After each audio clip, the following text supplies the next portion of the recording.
In this video, we will see how to check engine oil of a car. First, start the car for 5 minutes and then open the bonnet. Now there is a small hook inside the bonnet. Now after opening the bonnet, here you can see the strip of engine oil. Just pull it. Now just wipe this strip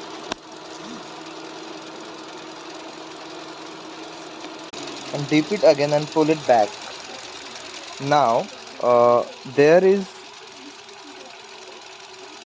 now the oil is between F and L, so you have good amount of engine oil.